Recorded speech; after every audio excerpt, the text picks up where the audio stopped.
Welcome to Democracy Now!, democracynow.org, The Quarantine Report. I'm Amy Goodman. The United States confirmed 187,000 new coronavirus infections Thursday, the highest one-day total of any nation since the start of the pandemic. More than 2,000 people died across the United States Thursday, the highest one-day death toll since May. Disease modelers at the University of Washington School of Medicine now predict over 470,000 U.S. coronavirus deaths by March 1st, unless face masks are widely adopted, something they say would save 65,000 lives. The Centers for Disease Control and Prevention is calling on Americans to avoid travel over the Thanksgiving holiday, warning family get-togethers could lead to a spike in new infections and deaths. On Thursday, the White House Coronavirus Task Force held its first news briefing since August, led by Vice President Mike Pence. This administration and our president does not support another national lockdown, and we do not support closing schools. President Trump was notably absent from Thursday's White House briefing, as was coronavirus advisor Dr. Scott Atlas, who opposes face masks and has promoted the widely discredited herd immunity strategy and has encouraged people to rise up against public health restrictions. Mexico has become the fourth nation to pass 100,000 COVID-19 deaths, following Brazil, India, and the United States.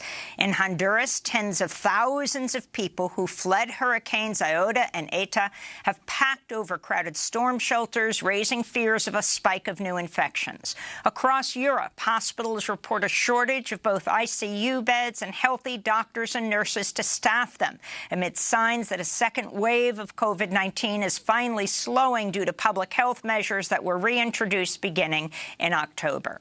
In South Australia, officials have lifted a strict coronavirus lockdown 3 days early after they determined a man who became infected lied to contact tracers, raising unfounded fears of a highly contagious strain of the virus. Australia has nearly eradicated COVID-19, with only a handful of cases reported in recent weeks. Meanwhile, the World Health Organization is advising doctors around the world not to administer the antiviral drug remdesivir to COVID-19 patients after concluding it has no meaningful effect on mortality or recovery times. Georgia's Republican Secretary of State said Thursday Joe Biden clearly beat Donald Trump to win Georgia's 16 Electoral College votes. Brad Raffensperger said a statewide hand recount of 5 million ballots failed to turn up any evidence supporting President Trump's conspiracy theories about a stolen election, and that he'll certify Georgia's results before today's 5 p.m. deadline. Meanwhile, South Carolina Republican Senator Lindsey Graham faces a Senate ethics investigation into his phone call with Raffensperger last Friday, when Graham allegedly asked the Secretary of State to toss out thousands of mail-in ballots. Senator Graham has denied making the request, which legal experts say would amount to felony election fraud in Georgia. The Associated Press Thursday formally called Georgia for Joe Biden, giving him 306 Electoral College votes nationwide to Trump's 232. In Delaware, President-elect Biden blasted Trump's refusal to concede his election loss. I think they're witnessing incredible irresponsibility, incredibly damaging messages being sent to the rest of the world about how democracy functions. President Trump has called Republican leaders of Michigan's state legislature to the White House today as he continues to seek to invalidate Joe Biden's victory. Election results show Biden beat Trump in Michigan by about 157,000 votes. Late Wednesday, 2 Republican members of Wayne County's Board of Canvassers said in affidavits they wanted to rescind their votes to certify election results in Detroit, which has a large African-American population. Both officials, who are white, initially refused to certify the election results but reversed their opposition after their actions sparked outrage. One of the officials, board chair Monica Palmer, said Thursday she reversed course a second time after receiving a call from President Trump himself. This comes as federal court filings allege 14 militia members who plan to kidnap Michigan Governor Gretchen Whitmer also plan to televise the murder of other public officials and burn down the Michigan State House. They've all been arrested. In Washington, D.C., lawyers for President Trump's re-election campaign said Thursday they've uncovered a vast conspiracy to subvert the will of U.S. voters by manufacturing votes for Joe Biden. Trump attorney, the former New York City Mayor Rudy Giuliani, led Thursday's news conference, which was held in the lobby of the Republican National Committee's headquarters on Capitol Hill. I can prove to you that he won Pennsylvania by 300,000 votes. I can prove to you that he won Michigan by probably 50,000 votes.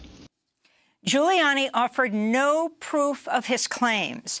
As he spoke, he began sweating profusely, causing dark liquid to stream down both sides of his face in an apparent cosmetic malfunction. Trump campaign attorney Sidney Powell described a vast conspiracy to fix the election involving George Soros, Hillary Clinton, Antifa, China, Cuba, and former Venezuelan President Hugo Chavez, who died in 2013. Powell has called for legislatures in swing states to disregard the popular vote in order to appoint Trump supporters to the Electoral College. Christopher Krebs, the top U.S. election security official fired by Trump this week for failing to support conspiracy theories, tweeted, "That press conference was the most dangerous 1 hour and 45 minutes of television in American history, and possibly the craziest," he said.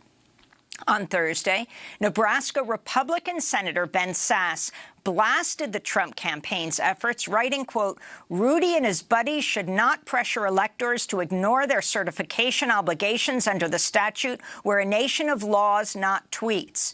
Republican Senator Mitt Romney of Utah added, quote, "It is difficult to imagine a worse, more undemocratic action by a sitting American president." The Labor Department reports 743,000 U.S. workers filed for new unemployment claims last week, a rise of about 30,000 from the previous week as coronavirus infections hit record highs from coast to coast. This comes as a new study by the Century Foundation found that unless Republican senators follow House Democrats by passing a COVID relief bill, 12 million U.S. workers will lose federal unemployment benefits by December 26th. Here in New York, food banks report they've had to turn away some needy families amidst unprecedented demand. On Monday, a Harlem food bank handed out 500 turkeys to residents, including Ruth Crawford. You have to try to relax and think of the better things because it wasn't always like this. But this is getting to people and it's just sad. I mean, you work all the time and you can't go to work or you can't work from home, so it's not easy. The hunger relief group Feeding America warns some 54 million U.S. residents currently face food insecurity. In Washington, D.C., indigenous, racial justice and climate activists staged a protest outside the Democratic National Committee headquarters Thursday, calling on President-elect Joe Biden to take immediate action on the climate crisis and approve the Green New Deal. Advocates are also calling for a corporate-free cabinet. This is climate activist John Henry of the Sunrise Movement. 2 years ago, we stood here as the Sunrise Movement, and we asked Nancy Pelosi to form a Green New Deal committee. Today, we are asking President-elect Joe Biden to form a select office on climate mobilization. Treat this crisis with the urgency it deserves. Treat it with the urgency of a mother in Lake Charles who's homeless for the second time this year, with the urgency of the California farm workers working under soot, blood-red-filled skies, and treat it with the urgency of the middle schoolers who made millions of calls to get you elected. If you do that, we will never forget you. And if you fail us, we will never forgive you. After headlines, we'll hear from others who attended the protests, like Congressmember Alexandria Ocasio-Cortez and Congresswoman-elect Cori Bush.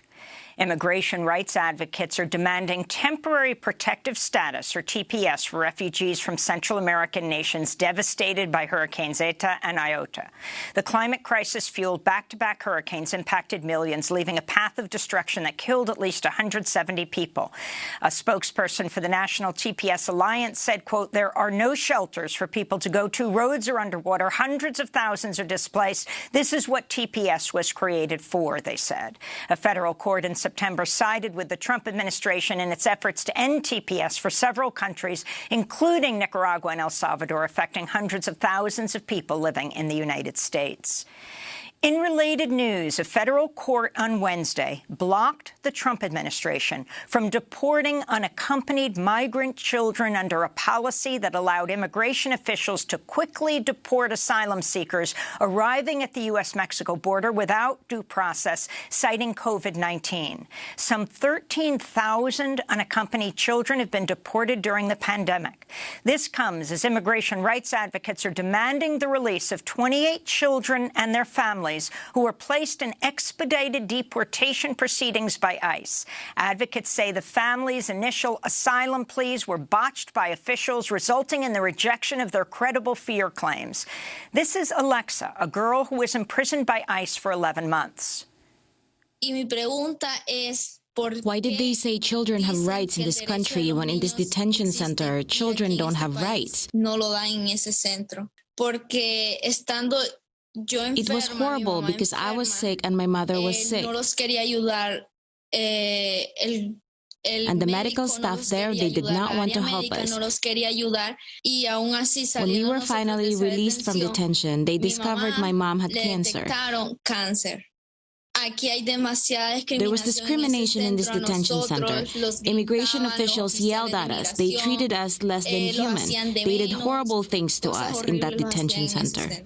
On Thursday, the federal government executed Orlando Hall at the federal penitentiary in Terre Haute, Indiana. Hall is an African-American man who was sentenced to die by an all-white jury. He was the 8th person to be executed by the federal government this year. And a correction to a headline we reported Thursday. The federal government is scheduled to execute Lisa Montgomery on December 8th in the first federal execution of a woman in nearly 70 years. We misidentified her as Lisa Coleman, who was executed by the state of Texas in 2014. In Uganda, at least 37 people have been killed as protests continue over the arrest of opposition presidential candidate Bobi Wine. Some 350 people have been arrested in the capital Kampala since Wednesday when Wine was taken into custody. His campaign says he's been denied access to a lawyer and medical attention. The rapper-turned-politician is seeking to unseat President Yoweri Museveni, who's been in power for 36 years. And Argentina is poised to become the largest Latin American country to legalize abortion after President Alberto Fernandez sent senators a bill overturning strict anti-choice laws. On Wednesday, crowds of reproductive rights activists rallied outside the Argentine National Congress as the legislation was introduced. We are sure that there is going to be a fight over the bill, just like we have seen in past years. We have to defend legalized abortion out in the streets because we don't trust those who are sitting in the Senate, nor lawmakers from the major parties. Last year alone, nearly 40,000 people in Argentina were hospitalized after receiving botched abortions outside of medical clinics. And those are some of the headlines. This is Democracy Now!, democracynow.org, the Quarantine Report. When we come back, we go to Washington, D.C., where there was a sit-in staged outside the Democratic National Committee headquarters. Stay with us.